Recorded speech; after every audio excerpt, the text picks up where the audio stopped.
Hey guys, what's up? MadSeason here, back with another video for you. It's the 13th anniversary of World of Warcraft, so I thought it might be appropriate to take a look back and note some of the more memorable moments over the game's history. It's crazy to think that this game was released 13 years ago, but here we are. So, in no particular order, let's start with the old AQ40 opening event. If you ask people what's the biggest, most epic single event in the game's history, this is going to be one of the more popular answers. This of course occurred in vanilla. There were two raids, the 20-man Ruins of Ahn'Qiraj and the 40-man Temple of Ahn'Qiraj. But they didn't release like any old raid where they were just patched in. Rather, there was an event leading up to it where both factions had to pull resources together for a war effort to open the gates leading to the raids. This was a pretty big deal at the time because we still had a big faction rivalry. The Horde and Alliance working together? That was like cats and dogs back then. So, as I said, the effort was focused mainly on pooling resources together. These would be trade materials such as cloth, leather, ore, herbs, things of that nature. Each faction had a running tally, and it could take weeks or even months, and it was only when both sides completed every category that you would be able to move on to the next part, which was the Scepter of the Shifting Sands. Now that we have all of our supplies, we just have to open the actual gates. This was done by creating a scepter, which you used on a gong just outside of the walled city. It's too bad that we didn't have flying mounts back then, huh? Then we wouldn't have to mess with all of this stuff. Couldn't we just get a ladder and go over the gates? Anyways, this quest was pretty long, requiring world bosses, timed runs of other raids, and so on.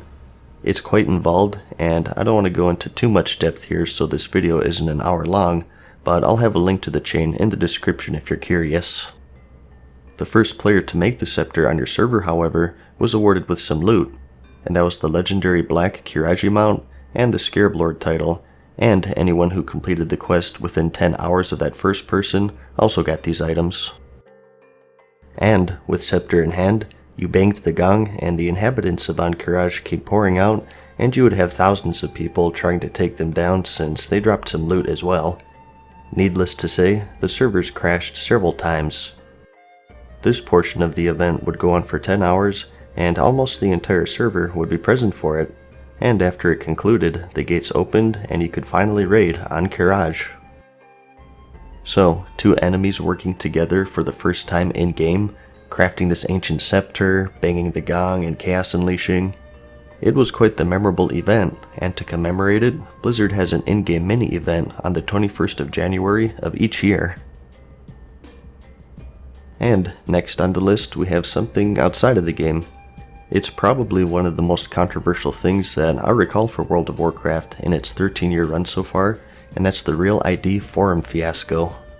Real ID, if you don't know, was a feature that was added back in 2010, and it gave you a number of features. You can chat with your friends across a number of Blizzard games, group together cross-server, and some other stuff. One of the most notable things though is that Real ID friends display their actual real names to each other. Now, what the actual purpose or value of that is anyone's guess, but the point now is that it's optional. And that's because eventually they released the Battletag system, which is basically the Real ID system, but with a pseudonym in place of your real name. Before the Battletag's inception, that itself was somewhat controversial, but what I'm talking about here was the time that this Real ID system was almost made mandatory on all Blizzard forums. Instead of sharing your personal identity with a trusted friend, it would be shared with random strangers on the internet. It's done as an effort to cut back on trolling or other unpleasant behavior. Their mindset is that people will be less volatile if their real-life name is stamped onto their posts. However, this change wouldn't be retroactive to the classic Blizzard forums with any post already made. As you would imagine, this was met with widespread negative feedback, with people venting concerns of privacy and security. That it would turn the normal everyday trolling into real-life trolling. Hundreds and probably thousands of third-party websites published articles about it, but the feedback didn't stop with simple words. To prove a point, people actually went to some pretty extreme lengths. They started doxing employees of Blizzard. Starting with a simple name, people were able to find everything about certain Blizzard employees and they started posting their personal Facebooks, names, phone numbers, addresses, and that of their friends and family. Blizzard stood their ground, however, and one employee even gave out his real name as a dare and a show of confidence of the new upcoming system, and he immediately had all of his information posted.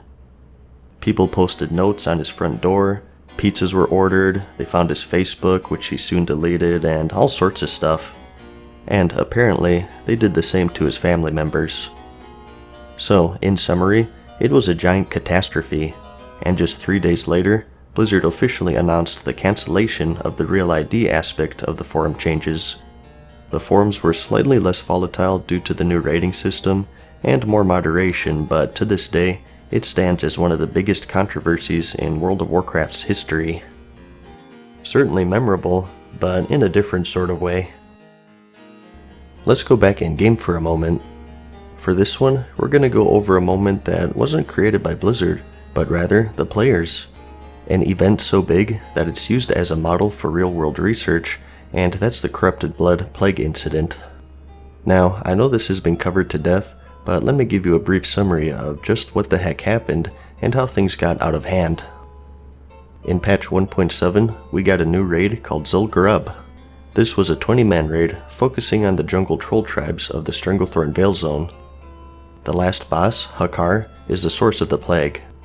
He had an ability called Corrupted Blood, which was a debuff that he put on the players. It would deal some damage to you, and if anyone was near you, it would spread to nearby allies. So normally for the fight, if someone got this, they would have to go over to the side as to not spread it to the rest of the raid. But either intentionally or otherwise, someone found out that pets could also get this debuff, and if you dismissed the pet while it was afflicted, it would still be afflicted if you resummoned it later. So naturally, what happened? Someone eventually went to the most populated place that they could find, typically an auction house of a major city, and they called their afflicted pet and watched chaos ensue. Nearby players would get the debuff, and it would spread like wildfire. As soon as the first server was hit and word spread, players started intentionally doing the same thing on other servers, and the once bustling cities became graveyards. This was eventually fixed by Blizzard, but it's remembered as the biggest pandemic in gaming history, so much so, like I said, it's used as models for real-world epidemic and even terrorism research. Certainly, a memorable moment in the game's history is the release of the Cataclysm expansion. Expansion releases are always memorable, but Cataclysm was on a different level. It was with this expansion was when the entirety of the old world was recreated from the ground up. Every single zone, quest, their rewards, everything was rebuilt and reimagined, and with it, the line between classic World of Warcraft and current grew 10 times larger, and it was when that whole vanilla versus current argument really started to pick up. Azeroth had gone under renovations, and the old world we knew was lost forever. And aside from that, we also had flying, which was huge, changes to skills, the talent system, the reforging system, 2 new races in addition to all of the normal expansion stuff such as new zones and the increased level cap. This expansion was the most extreme in terms of change for World of Warcraft.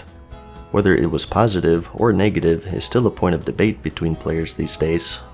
Many people see it as a great expansion which made huge strides in accessibility to the game, and others saw it as the true end of the hardcore nature of the game, especially with the introduction of the LFR system, which is event number 5 on our list.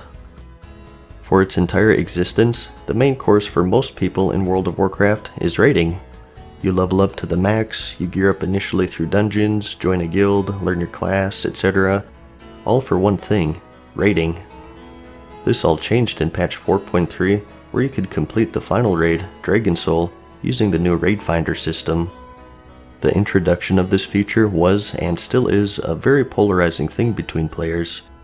Instead of having to find a guild, show up at certain raiding times, joining voice comms, etc., you can now simply enter any raid with the click of a button.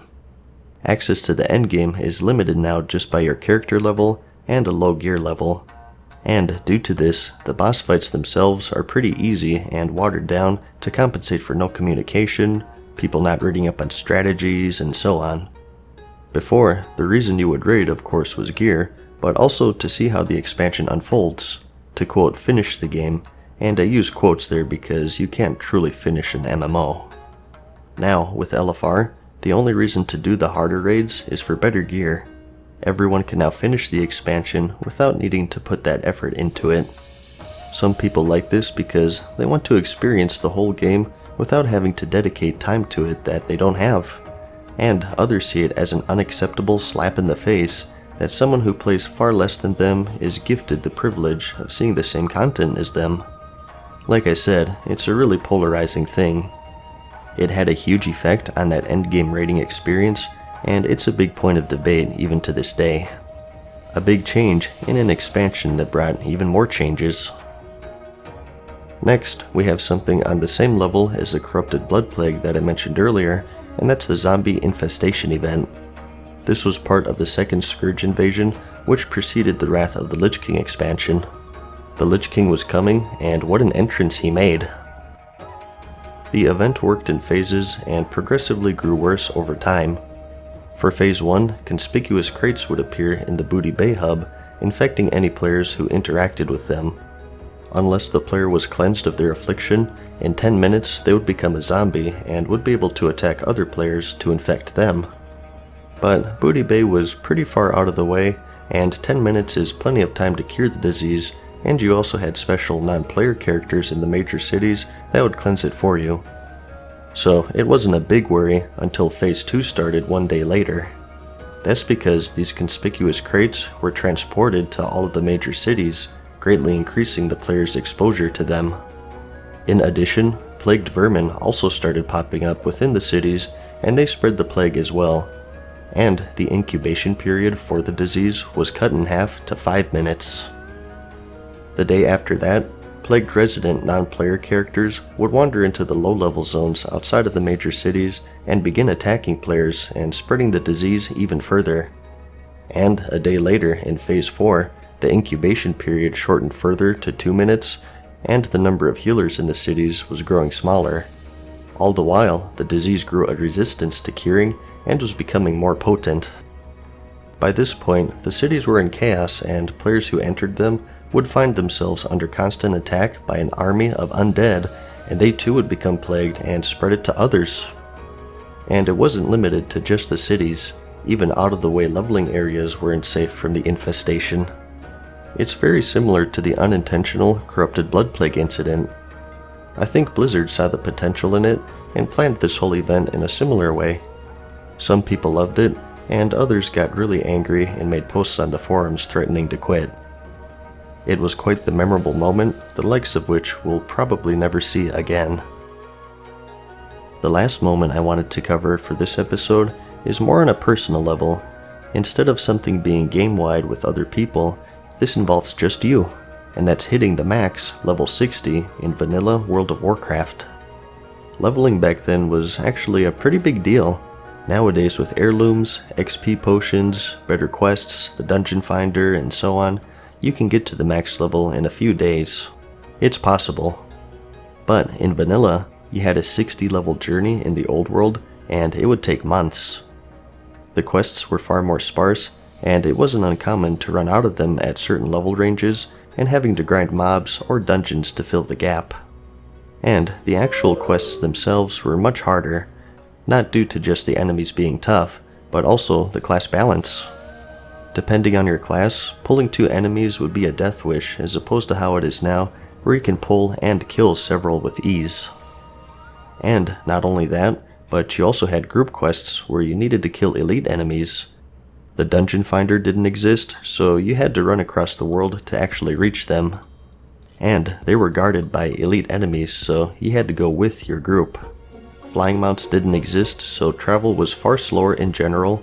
Gold was much harder to come by for the most part, which just compounded everything else, and it goes on and on. It was rough. I have a whole video dedicated to just this one subject. That's how much it's changed compared to now. It was pretty common actually for people to take a few months to level. You would have to carefully plan your route, your next zone, next dungeon, and it was quite the journey to make it from 1 to 60. And if you ask someone who played back then what their most memorable moment was in-game, a lot of the time they'll say, "Oh, it's when I hit level 60. So that's about it for this one, I guess. I have just a ton of more moments to talk about, but the length is starting to get a little out of hand here. I was thinking of making more of these if you guys would like to see more. Yeah, I know, another series. I kind of have too many already, but I think it might be fun. Regardless, I hope you found the video interesting or entertaining. Like it if you liked it, and I'll see you in the next one. Peace. Farewell for now, mortals. We hope you enjoyed today's video. See you again soon.